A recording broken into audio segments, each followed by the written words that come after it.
तैयारी कर कर गए थे लंका पर विजय प्राप्त करने के लिए, पर लंका के दरवाजे पर पहुंचने से पहले समुद्र के किनारे पर समझ गए इस लंका में जाना कठिन है, क्योंकि ये शंकर की लंका है, ये शिव की दी हुई लंका है। ये लंका अधिपति रावण जो शंकर की आराधना में डूबा रहता है, ये उस रावण की लंका है। इसके अंदर जाना सरल बात नहीं है।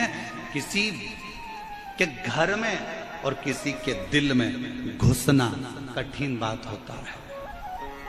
घर में भी घुसना कठिन है और दिल में भी घुसना कठिन है, और लंका तो शिव का है, इसमें जाना कठिन है।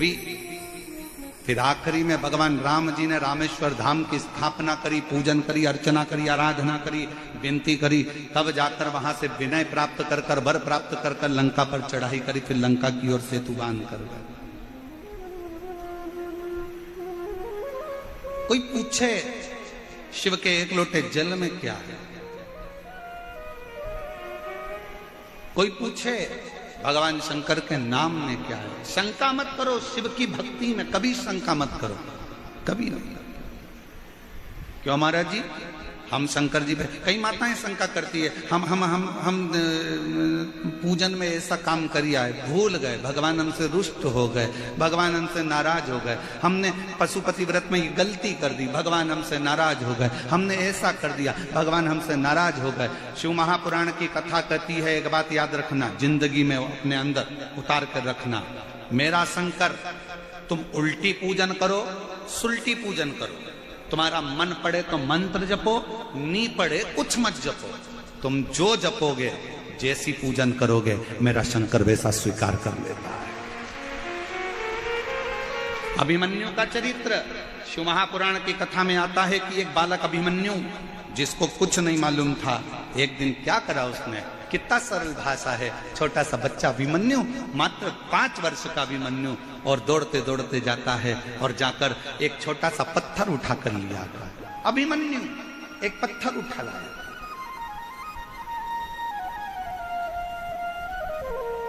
और अभिमन्यु पत्थर उठा कर लाया, उस पत्थर को उसने एक जगह पर रख लिया।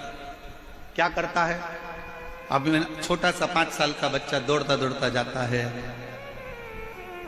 अंदर से पानी भरकर ला रहा था, तो मैया ने चिल्ला दिया, कहां पानी लेकर जा रहा है? पानी का लोटा वहीं छोड़ दिया, अपना कपड़ा गीला करा, जिस वस्त्र को पहना था उसी को गीला कर लिया, गीला करके उसको लाके पत्थर पर निचोड़ रहा है अभिमन्यु, पत्थर पर निचोड़।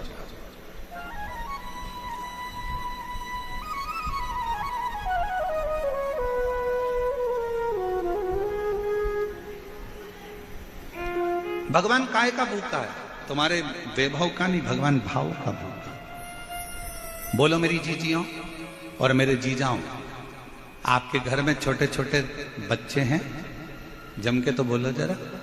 और अगर बच्चे बड़े हो गए हों तो उनके छोटेपन का स्मरण करिएगा। आपकी बेटी, आपका छोटा सा बेटा, आपकी छोटी सी बेटी, उसके पास में इतना सा प्लास्टिक का गैस का चूल्हा, इतनी सी उसके पास में भगोनी तबेल, इतना सा उसके पास में चम्मच, इतने इतने से उसके पास में प्लास्टिक के कप, इतना छोटा सा फ्रिज, इतनी छोटी सी कूलर, इतना छोटा सा कुकर। बोलो देखे कि नहीं देखे? जम के तो बोलो जरा सब देखे। बच्चे जब पूरा व्यवस्था जमा कर बैठते हैं, इतने में पापा आ जाते हैं और बेटी दौड़ कर आती है छोटा सा कप लेकर, छोटा सा प्लास्टिक का कप, उसके अंदर कुछ भी नहीं है, और आकर कहती पापा चाय। पापा को मालूम है इसमें चाय नहीं, पर पापा उससे चाय का कप लेते हैं, गोदी में बिठाते हैं, पीते हैं। कैसी लगी? पापा कहते बहुत बढ़िया, बहुत बढ़िया। और लाऊं? छोटी सी बच्ची 2 चोटी बंदी लहंगा पहनी दौड़ कर गई, फिर लेकर आ गई। पापा केतली में, इतनी सी केतली, उसमें से कूड़ती है, लो। थोड़ी देर बाद मम्मी आ गई, मम्मी मैं तुम्हारे लिए रोटी लाती हूँ, और इतनी सी प्लेट प्लास्टिक की, उसमें लो मम्मी रोटी खाओ। मम्मी रोटी खाती, मम्मी को मालूम है इसमें रोटी नहीं है, पर बेटी जब भाव से खिला रही होती है तो वो असली की रोटी भी उसके आगे फीकी पड़ जाती है, और भाव की रोटी उसके आगे प्रबल हो जाती है। भगवान ऐसा ही, माता पिता भाव का भोजन पाते हैं तो उनको खुशी होती है कि मेरी बेटी ने चाय पिलाई, मेरी बेटी ने मुझे खाना खिलाया, मेरी बेटी ने मुझे कुकर में से सब्जी निकाल कर खिलाई। उसी तरह अब अभिमन्यु 5 वर्ष का है, अपना कपड़ा गीला कर कर उस पाषाण पर, उस पत्थर पर जो रखा हुआ है उस पर निचोड़ रहा, निचोड़।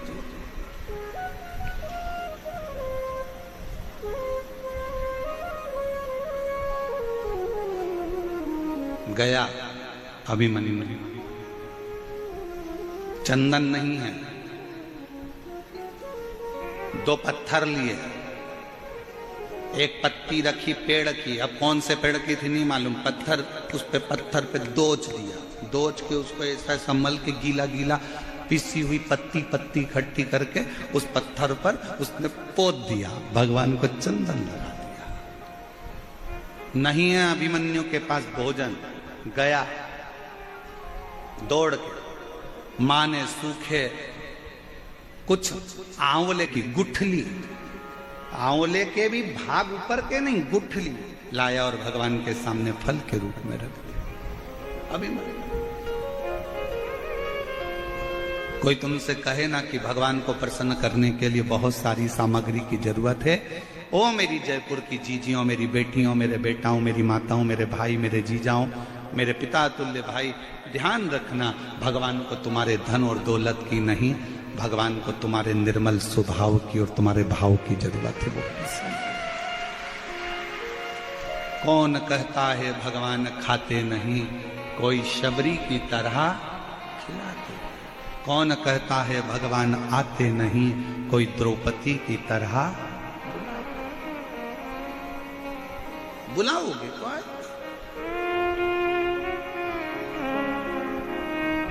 किसको नहीं दिया उसने ये बताओ। ए मेरी जीजियों, संसार का कोई मानव अगर तुम्हारे पास में आकर कह दे कि भगवान शंकर ने मुझको नहीं दिया या मुझको नहीं दिया या मुझको नहीं दिया, सब झूठ है। जो एक बार शिव महापुराण की कथा को दिल से सुनता है, एक बार कहीं मौका मिल जाए और पंडाल में बैठकर कथा का रस तत्व ग्रहण करता है, ये निश्चित है शंकर उसकी झोली 3 महीने में भरता जरूर है। क्यों नहीं देगा? क्यों नहीं?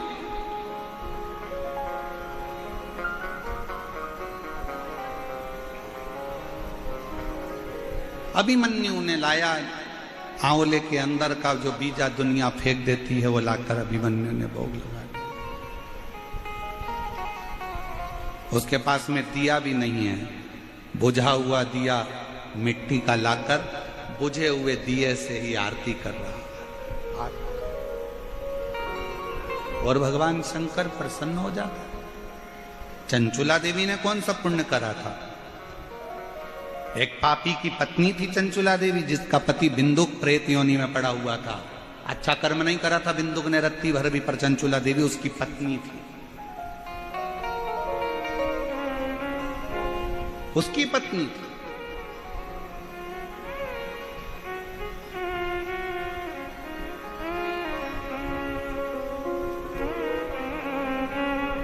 अब किसी ने एक बात पूछी थी, इस कथा में तो नहीं पूछी है, पर पूर्व की कथाओं में, जसपुर वाली कथा में किसी ने पूछा था कि चंचुला देवी अच्छी थी, उसका पति प्रेत योनि में पड़ा बेकार था, वो ब्राह्मण होकर भी उसने बेकार कर्म करा था, पर उसका पति जो लाता था वो चंचुला देवी खाती होगी तो वो भी तो पापी कहलाएगी, पाप कर्म में तो लिप्त हो।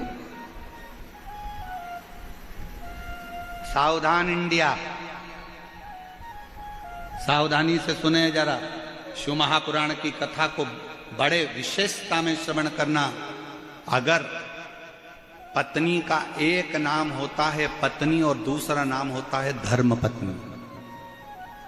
पत्नी वो होती है जो पति को पतन के रास्ते पर ले जाती है, पत्नी वो होती है जो पति को सिनेमा घर ले जाती है, पत्नी वो होती है जो पति को मायके ले जाती है, पत्नी वो होती है जो पति को घूमने ले जाती है, और पत्नी वो होती है जो पति को घुमाने फिराने ले जाती है, और धर्म पत्नी वो होती है जो पति को सत्संग में लेकर जाती है, धर्म पत्नी वो होती है जो पति को भगवान के दरवाजे तक लेकर जाती है।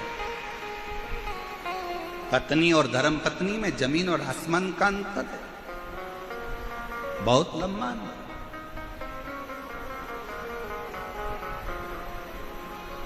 अगर तुम्हारे कहने से तुम्हारे घर के पति, तुम्हारे कहने से तुम्हारी बहू, तुम्हारे कहने से तुम्हारी बेटी, तुम्हारे कहने से तुम्हारा दामाद, तुम्हारे कहने से तुम्हारे पोता पोती भूल से भी अगर एक बार मंदिर, सत्संग या कथा या भगवान शंकर की मंदिर तक पहुंच जाएं तो समझ लेना कि उस घर में तुमने सारे तीर्थ कर लिए और सारा तीर्थ का आनंद प्राप्त कर, सब कुछ प्राप्त। मन चंगा तो कठोते में गंगा। अब मन ही चंगा नहीं है तो कठोते में गंगा। तुम हरिद्वार चले जाओ तो तुमको महाचैन नहीं मिलेगा। मन चंगा होता तो हाथ में तुमने जल लिया था, उसी में गंगा नजर आ जाती। और मन ही चंगा नहीं तो गए थे हरिद्वार नहाने के लिए, और वहां पर भी नहाने के लिए गए और मालूम पड़े पहुंचने के बाद में वहां पर लोगों ने कपड़े छोड़ दिए, ये छोड़ दिया, वो छोड़ दिया, और तुम वहां पर भी चिड़ चिड़ चिड़ चिड़ चिड़ चिड़ कर रहे, कहाँ नहाएंगे, यहाँ कहाँ नहाएंगे, यहाँ आ गए, इतनी भीड़ पड़ रही है, ऐसा पड़ रहा है, वहां भी सुख नहीं है, तो फिर काहे का गंगा नहाने के लिए गए अपना जीवन का सुख प्राप्त करने।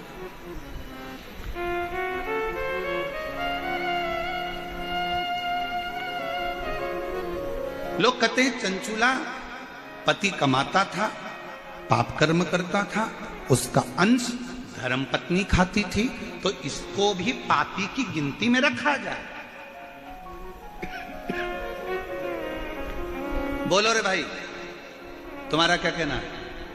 जयपुर वाले जो निर्णय देंगे कथा अमर में ही मोड़ देंगे। कर कर लाया, गलत भाव से लाया, और पत्नी ने वो गलत चीजें पति की कमाई की खाई, तो पत्नी पापन कहलाएगी कि नहीं कहलाएगी?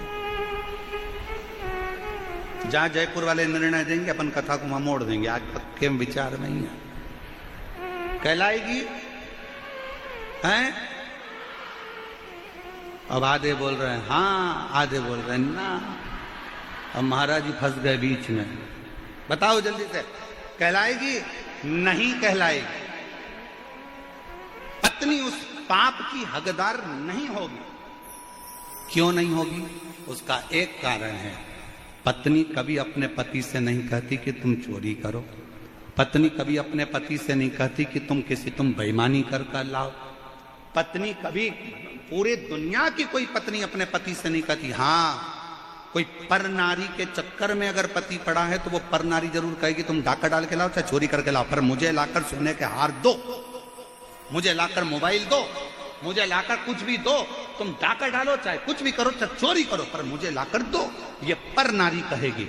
पर धर्म पत्नी अपने पति से कभी नहीं कहती कि तुम डाका डालो, गलत काम करो, गलत व्यसन करो, गलत विचार करो, गलत कार्य करो और मुझे लाकर दो। इसलिए शास्त्र कहता है, कबीरा बाबा का एक लाइन जिंदगी में उतार कर रखना, और मुझे विश्वास है मेरे जयपुर वालों ने वो लाइन अपने अंदर उतार कर रखी, इसलिए बिल्कुल सही निर्णय दिया कि गुरु की करनी गुरु भरेगा, चेला की करनी चेला, और उड़ जाएगा हंस। जयपुर वालों ने बहुत स्मरण से उत्तर दिया, बिल्कुल सही उत्तर। क्यों? दुकान पर बैठकर झूठ तुमने बोला, छल तुमने करा, बेईमानी तुमने करी, कपट तुमने करा, जो कुछ करना था दुकान पर बैठकर तुमने करा, ऑफिस में तुमने करा, तुमने ऑफिस में बैठकर झूठ बोला, कपट करा, बेईमानी करी, छल करा, दुकान पर बैठकर, फैक्ट्री में बैठकर तुमने करा, पत्नी ने नहीं, बच्चों ने नहीं। तुम पत्नी को ब्याह कर लाए हो तो पत्नी का पेट भरने की जवाबदारी ना ससुर की होती है ना सास की होती है। पत्नी का पेट भरने की जवाबदारी ना ननद की होती है ना नंदोई की होती है। पत्नी का पेट भरने की जवाबदारी ना देवर की होती है ना देवरानी की होती है। पत्नी के पेट भरने की जवाबदारी ना जेठ की होती है ना जेठानी की होती है। पत्नी के पेट भरने की जवाबदारी केवल पति की होती है,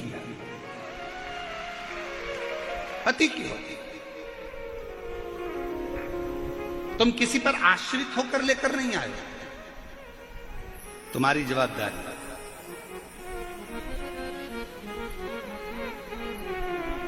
तुम्हारे बल पर में आई, किसी दूसरे के बल पर नहीं। तो पेट भरने की जवाबदारी किसकी है? पति। बच्चे हुए हैं तो उनका भरण पोषण करने की जवाबदारी किसकी है? जम के बोलो, पति की।